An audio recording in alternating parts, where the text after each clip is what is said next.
Hi folks, I'm Laura Lowe.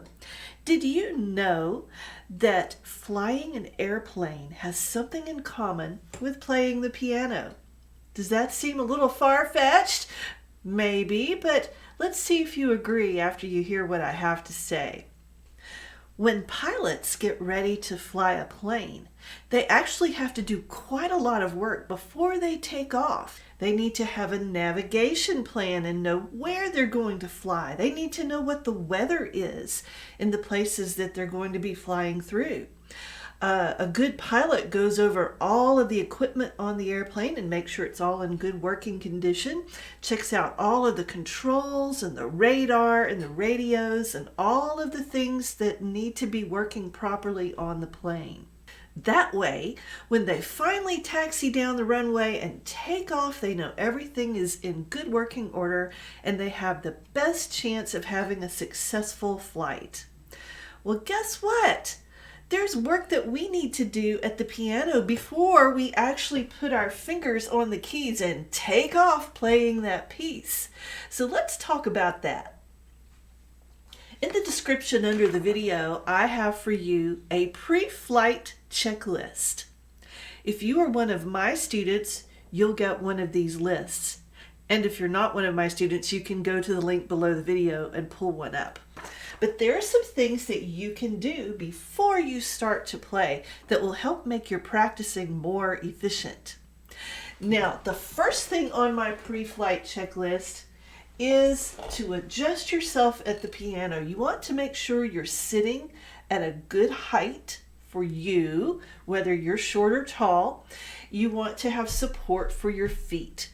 Now, I have other videos up on YouTube about those things, and you can watch them to learn how to tell how high or how low to sit and what some options are for supporting your feet. But that's a big part of your success, so always remember that.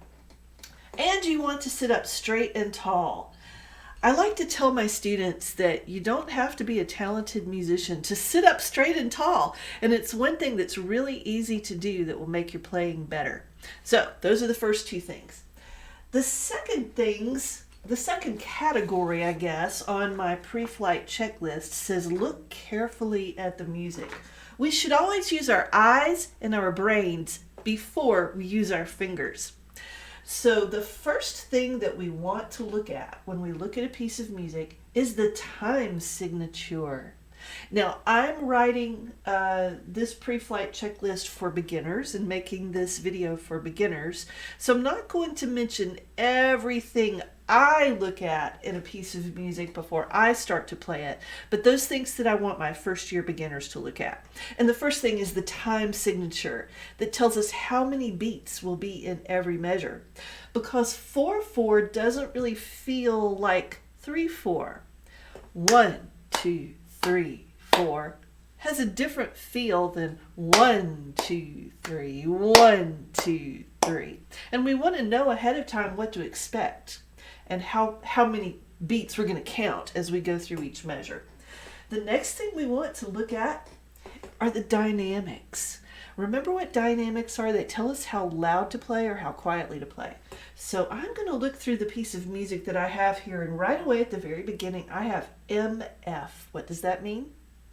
Mezzo forte. It means medium loud, moderately loud. And then I want to ask myself, well, how long am I going to play medium loud? Is that going to change? So I look through, and sure enough, when I get here, I see a P, and that tells me I'm going to play quietly, piano for soft. And then 2 measures later, I have another mezzo forte sign, so I'm back to medium loud. So by looking through ahead of time, I can prepare myself for those things. Now I want to ask myself, which hand plays first? And which finger on that hand? The first hand that plays here is the right hand, and the finger that plays there is number 5. So I know I've got to have the 5th finger on my right hand activated and ready to go. And then I also like to look through and see, well, where does the left hand come in? At the end of the first line, the left hand's going to play, and then I see it's going back and forth between right and left, and then back to right, and then back to left, and I go through the whole piece, and I look at what's coming up in the piece to know when I'm going to change from right hand to left hand. And you know what? I feel much more prepared to begin to play now. I always count a free measure before I start to play. That helps get me settled, it helps get me focused, and it helps me set the speed or the tempo before I begin. So I have done all of my good work now. I have looked over the whole piece. I am sitting at a good height. I am sitting straight and tall. I know I have 4 beats in every measure. I'm going to be medium loud. I'm going to count myself in, and now I am ready to take off. 1, 2, 3, 4.